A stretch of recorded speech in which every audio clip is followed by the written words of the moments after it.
The streets are whispering louder than ever, and the internet is on fire.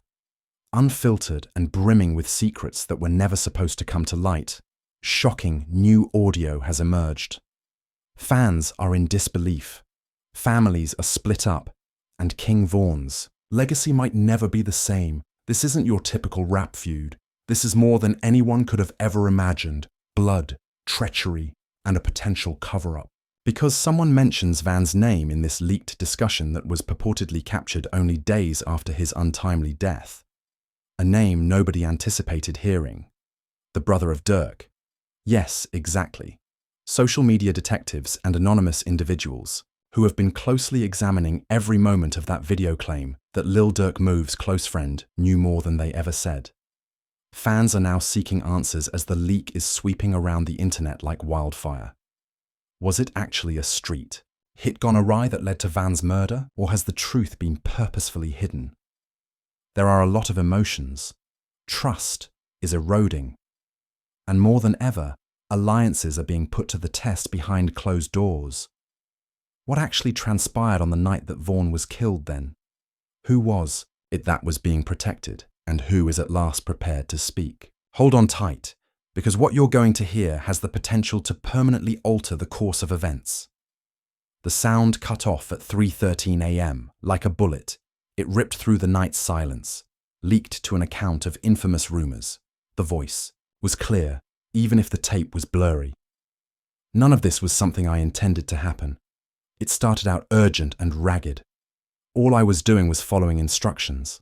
Fans are taken aback. Next was the name drop, the brother of Durk. All of a sudden, things changed. Lil Durk had never been implicated in public, nor his supporters, nor his critics. However, here, yes, it was. A shaky voice confessing and muttering that they were involved in a cover-up over the assassination of King Van. Online chaos broke out. Trending hashtags were John Do, Shark's brother busted, and John Von cover-up. Group chats and forums exploded. Feelings were running high. The family was split apart. Loyalty broke. Additionally, the video had already gone viral as daylight broke. The audio was only about 90 seconds long. There were phones to trash, stories to dull, and a sibling to protect. The speaker bemoaned in half-spoken admissions throughout that period. They added that if this leaks, everything is on playback. I therefore took the action that had to be carried out. The connotation was obvious. Someone with access to insider information may have orchestrated Van's death. Context was desperately needed by fans. Analysts conjectured about how it leaked and who taped it. Was war being built up against Durk? Was the cover-up authentic? The consequences, meanwhile, started immediately. Van's legacy was being criticized. His estate issued a measured official statement. These accusations break our hearts. We demand proven truth and space. The tone was one of caution and regret, as if they were to tip their hand without showing the whole. Hours later, Durk's camp responded with a statement that attempted to maintain composure. Any statements involving Durk or his family being anything other than in mourning are completely untrue. We're looking at our legal options. The stage was already prepared. Both arguments are defensive and ferocious. Someone shared a screenshot of the leak uploader's direct messages in the midst of everything. You never realize how massive this was.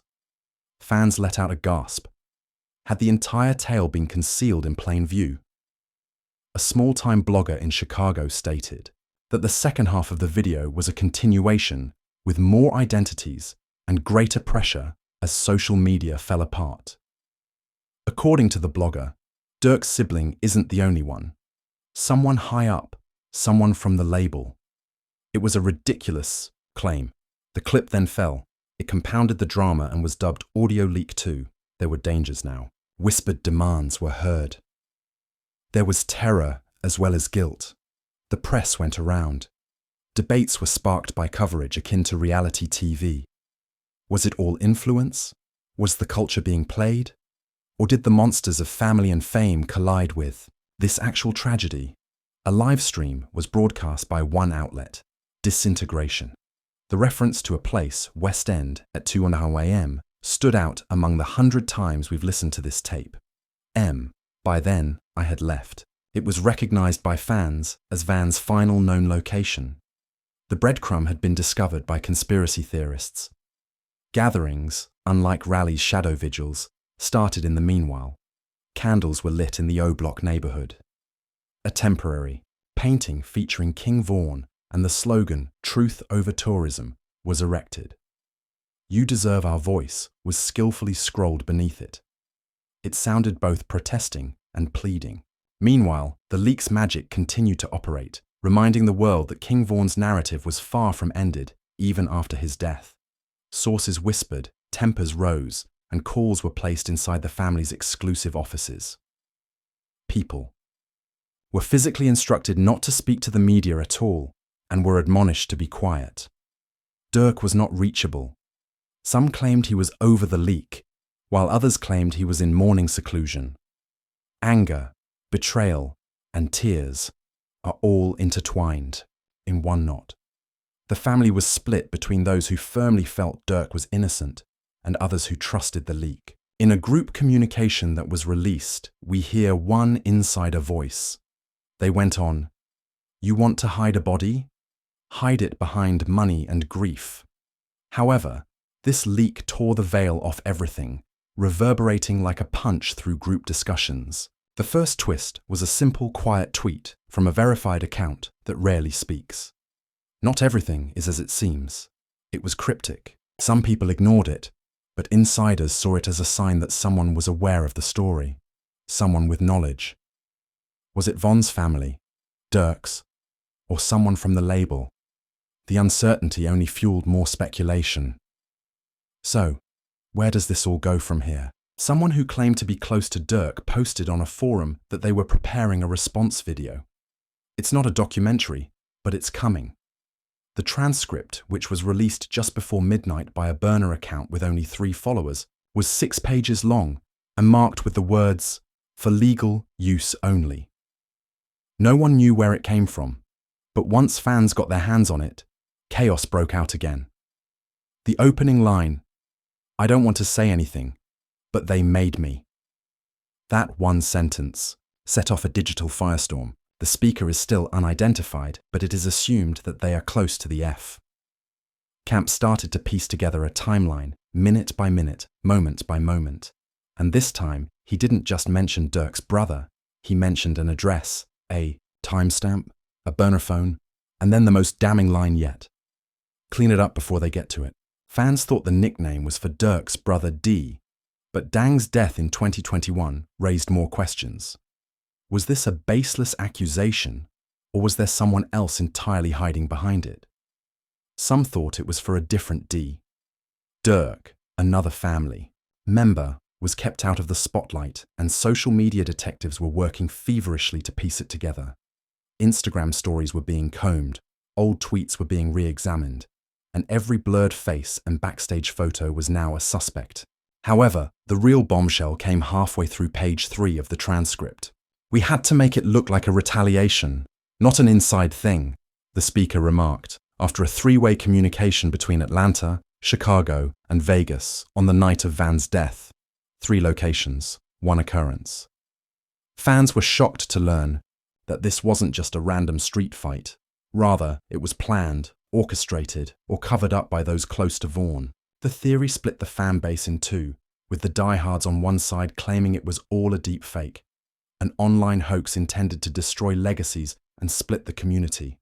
"There's no way," one fan wrote on Twitter, "because Durk would never let that happen to Van. They were family in blood and ink."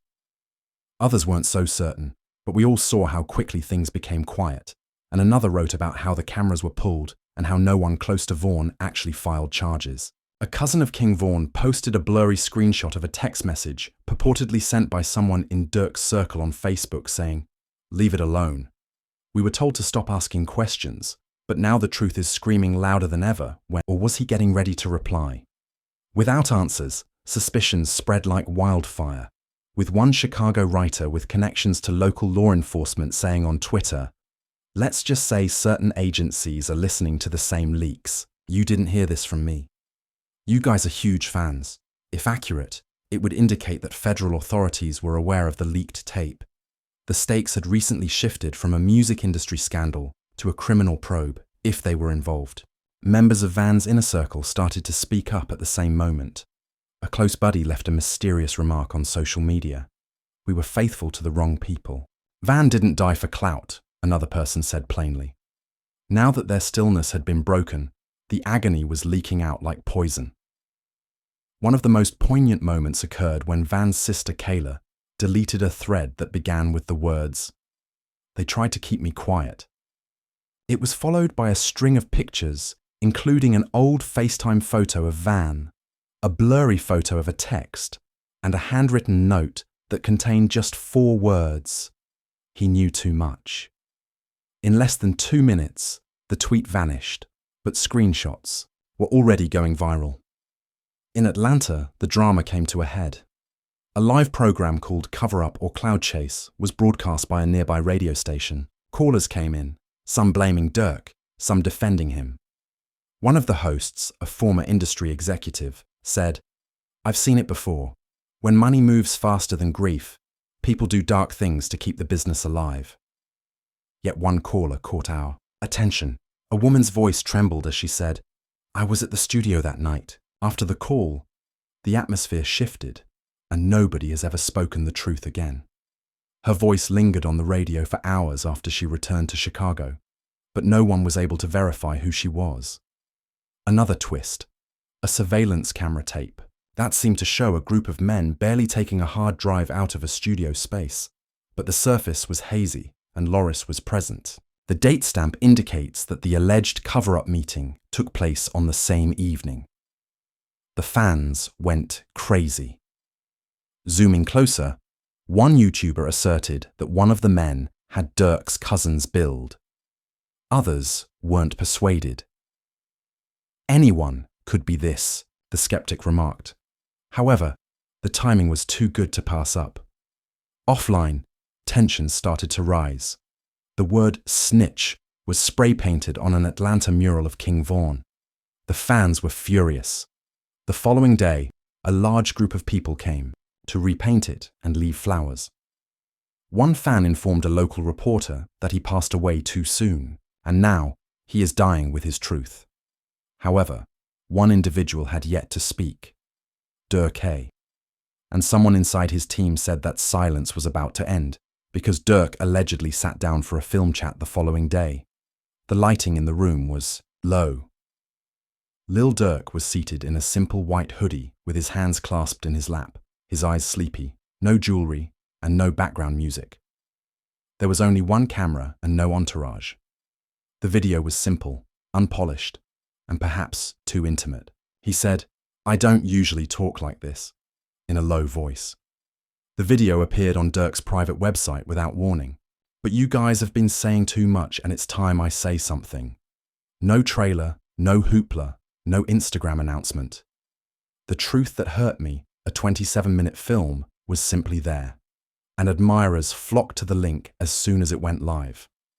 The Foire website crashed within 15 minutes before it did. Witness the first 10 minutes as well, and it was explosive. The audio leaks were not denied by Durk. There are voices out there saying, "My blood, my people were involved in Van's death," he stated, looking directly into the lens. That is untrue. "But there was stuff going on around us," he said, pausing to swallow. "Things we didn't want to acknowledge." Durk acknowledged that he had his own voice and his own norms, which worried many. He did not specifically identify his brother, but he did mention the developing tension between Vaughn and some nameless personalities in the camp, including jealousy, ego, and mistrust. He was also becoming too powerful. The biggest twist came at minute 11 when Durk leaned forward, his voice barely above a whisper, and said, "I know who recorded that audio." That one line sent shockwaves through the fan base, and the chat section of the stream was flooded with reactions. Is he talking about Dang? Did he just admit there was tension before the murder? He's not denying it. He's dancing around it. He didn't provide a name, but T showed a phone screenshot of a somewhat blurred contact name, and a voice memo file named Insurance 3 AM. The camera zoomed a little, and I understand why they leaked it. Fans were furious because the timestamp matched the original leak. Durk went on to say that this was never about clout, but rather about leverage, power, and someone who believed that revealing M's pain would put him back in the spotlight. He said that the person who leaked the audio wasn't related to Van, but rather someone who had attempted to sign him but failed, and that they had been upset since 2019. Theories ran wild, with some fans pointing to a label executive who was fired just before Van's debut project. Reddit threads went crazy. Blogs started posting lists of leak suspects, and an unreleased Instagram live from months before Durk's death was recovered from a backup fan account. In the video, Van talks hazily about trust issues. "I don't even know who's real anymore," he says, pacing. "They smile in your face and then make calls you don't hear about till it's too late." He doesn't name names, but the energy is heavy, and the comment section that was frozen in time began to read like prophecy. "He knew something was coming," one comment said. Fans began making connections after an anonymous text message that Van had given to a close friend 2 nights prior to his passing said, "Look at the circle if anything happens to me. Keep your eyes off the streets. Examine yourself. Cool." The internet. Unable to breathe. Meanwhile, another bombshell was released by a member of Van's legal team. "We attempted to obtain complete phone logs for that week. Twice we were turned away. Although they didn't say who did it, it fueled the increasing suspicion that information was being purposefully suppressed by someone or something." A weird voice message from a backup phone purportedly connected to the camp appeared just when it seemed like the tale could not get much darker. It was a digitally modified voice. However, the message was unambiguous. They requested that I remove all traces of that call. I didn't. I have a copy saved. I anticipated this day. A brief clip, only 4 seconds, was included, in which a man could be heard saying, "Von, don't need to. No, just get it done before Sunday." The week of his assassination coincided with the date. Although the speaker was not named, the suggestion was eerie. Vaughn was not wanted in the loop. Without him, someone moved. The family was in shock. Late that evening, Kayla followed up with another, more straightforward Instagram story that featured a blank screen with the words, "Truth has been hiding in our own house." No explanation, no follow-up, just raw heartbreak from Van's mother, who had remained mostly silent throughout the turmoil. For admirers, it was like seeing a Greek tragedy play out in real time. "My brother didn't die in the streets. He died in betrayal. Full stop." The pain was undeniable. A digital battleground now strewn with accusations, leaks, and shattered ties. A young rap king killed, and his closest allies disintegrating. However, despite all, someone said nothing. Someone who was supposed to talk, but didn't say anything. One word. According to a private message sent by a reliable music journalist, King Van's former producer, who had influenced his style and attended every studio session, reportedly remarked, "Van never left a booth without asking who was in the hallway." According to the message, "I got receipts." However, they are about more than just Durk.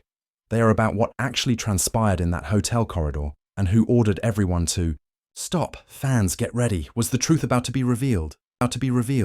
Or was this just another turn of events? In a story where fame, pain, and loyalty were too intertwined to be separated. A flood of rumors about the title was sparked by the communication from Bond's producer. They said they had receipts. That meant evidence, proof, and the kind of things that have the power to alter everything. The internet world was humming louder than ever as fans waited impatiently. However, the producer didn't say anything for days until an enigmatic tweet surfaced. Not all those who remained silent were terrified. A few were compensated. There was a frenzy after those 6 words: paid for, bribery, cover-up. The internet took off. Fan pages went viral. The charges spread like wildfire. Was the music business more shady than anyone had thought? Furthermore, who were these unseen puppeteers behind the scenes? The leak was authentic. The pressure was increasing. Even the family was now breaking apart like a broken mirror. Behind the scenes, sources close to Van's camp disclosed.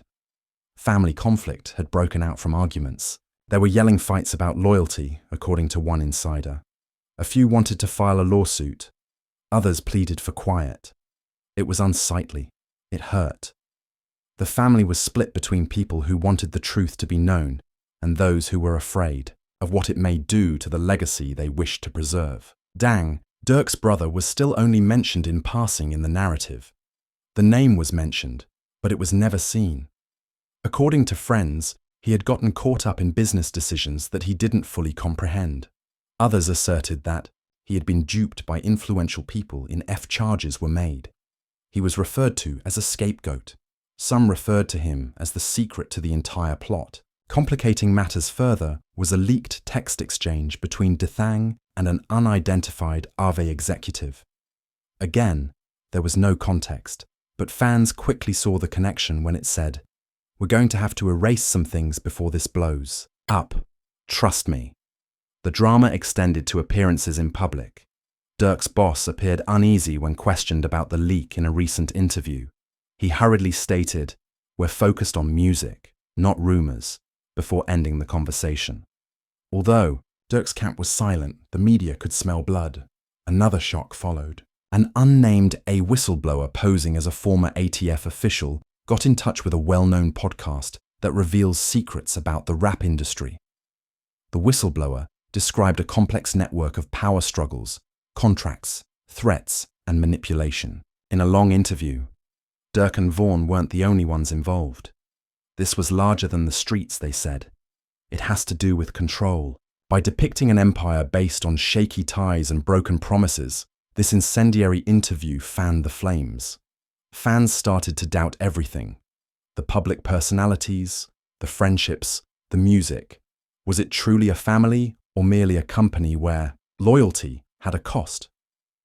Van's Legacy Foundation stood up during the commotion and issued an emotional message. They claimed that King Van's goal was to inspire rather than to divide. "We ask that, going ahead, the discussions be guided by love and respect." However, the storm was unabated notwithstanding their entreaty. A widening breach between the groups that represent Van's memory, as well as between families, was implied by the Foundation statement, which some fans interpreted as a covert indictment against Durk's side.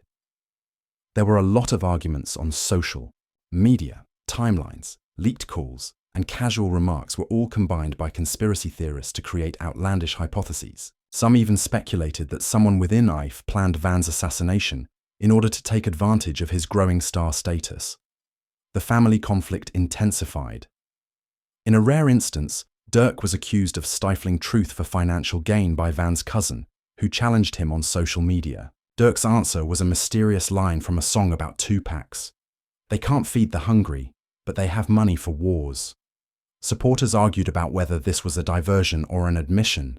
A furious phone discussion between two guys debating who should be kept silent and who knew too much was leaked in yet another audio leak, as if that wasn't enough. The rage and desperation were evident despite the muffled voices. The video concluded with a terrifying caution: if this leaks, no one escapes unscathed. The public was captivated. Scandal sells, as seen by the surge in streaming numbers for all participating artists. But trust was eroding behind the scenes. Kayla, Von's sister, was spotted departing a meeting with legal representatives. An insider conjectured that a lawsuit was in the works, possibly against IEVE or those involved with the disclosures. Who would be the target, and would the truth eventually be revealed in court? The last surprise occurred when a mysterious person posing as the original leaker sent a manifesto to several blogs. They asserted that their goal was to reveal the falsehoods underlying the song, not to hurt Vaughn or Durk.